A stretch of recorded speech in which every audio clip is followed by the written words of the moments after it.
top 10 things David and I wish someone told us before we went out into the working world, okay? First and foremost, DISC. David, what's DISC all about? DISC is a way of doing personality profiling. There's your dominants, your influencers, your steadies, and your influencers. Conscientious. DISC, conscientious. That's right. Thank you. So, I'm a D, okay? I like the spotlight. When I go to the beach, I'm going to, jump into the water. I'm going to probably not put on too much sunscreen. I'm going to run around like a crazy person. David is the complete opposite. He's a C. He's conscientious.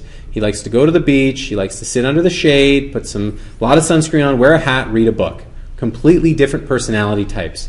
There's other personality types like the steadies. They need structure. They don't need the limelight, but they don't want to be stuck in the back room like a C type personality doing paperwork all day long.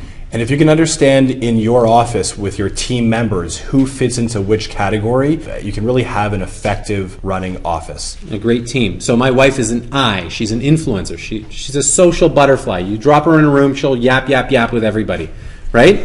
So here, like David said, you need these people to be part of your team. You need a bit of everything. So here's my question. Your hygienists. What kind of personality type do you think they should be? If you were to hire them, what would you be looking for? Eyes. Precisely correct. That's the perfect answer. What about your front desk? I heard S's and C's. Right, you need them to be detail-oriented. You don't need them to be D's. You don't need a dominant front desk person. You just need someone who's conscientious and who likes the details and they like it. That's their personality type. And what about the dentists themselves? What do you guys, as a group of up-and-coming dentists, what do you think your personality types are probably going to be like? D's, yeah. What else? D's and C's, right? You have to be detail-oriented, but you also have to be a little friendly with people, right? So there's going to be a little bit of I in there. So DISC is huge, and some of our best clients, what they do is they actually do profiling, personality profiling on the chart itself. Okay, so they will actually label a patient as a D, I, S, C, or a combination. If I'm a D patient, I'm coming to see you, what do you think I want? On time. I don't care about all the minutia. I trust you. You don't have to sit there blabbing to me all day. Just get her done. That's my logo. David, complete opposite.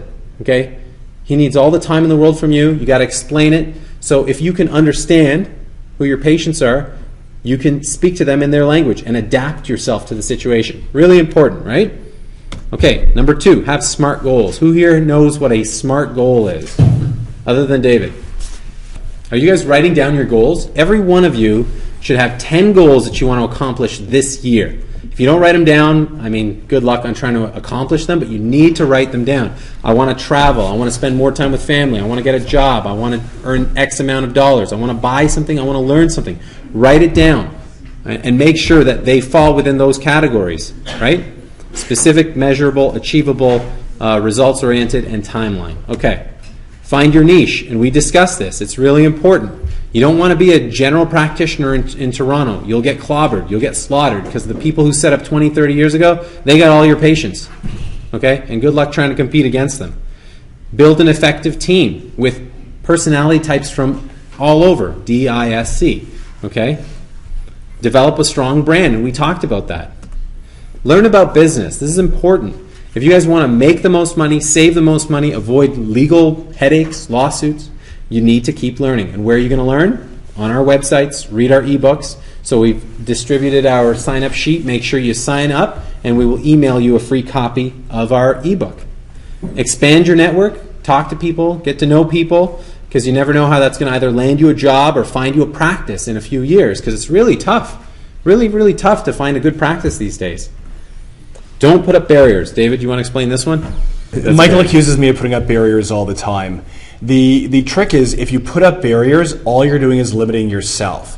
Find ways around the barriers or find ways not to put them up. Your success and achievement will be dependent on limited, if not any barriers at all. Right. Giving back. I mean, the good part is you guys are going to be making really good money. You'll be able to repay your loans. You'll be out of debt. You'll have very high incomes. And it's always good to think of the little guy or girl. So one thing that David and I are promoting now is our dental outreach program in Jamaica. Basic idea is we're bringing about 45 people down to Jamaica, and Sandals and Beaches Resorts is donating the rooms for free. So it's a very heavily subsidized workcation. You come down, you're there for 10 days, and you volunteer for 5 doing dental outreach with the local community, and everything else is taken care of. Transportation, accommodations.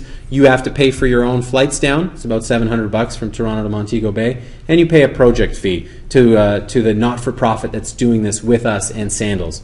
It's a very subsidized workation. If you're thinking about doing something, I would call it the experience of a lifetime. Just before or just when you're starting to work and you're not tied down, it's a great opportunity to come down, give back, have fun. I mean, David and I are going, a lot of our clients are going, and really, really, really good. So there's a sign-up sheet. If you're interested in it, let us know. We're registering volunteers over the next 2 weeks, and that's it. And we're going down end of August, early September. So really cool opportunity there. Get advisors. David, why is it so important for them to get advisors early on? You're going to have a lot of questions, and there's going to be a lot of pitfalls as you progress from the start of your career. And if you have good people and you've assembled a good team ahead of time that you can bounce ideas off of and speak to, you'll be a step ahead of the game. Right. Finally, it's a bonus here. Shit happens. Don't take it personal. So, get educated, get protected, make the most, save the most. That's it. Thanks for coming out, guys. Thank you, guys.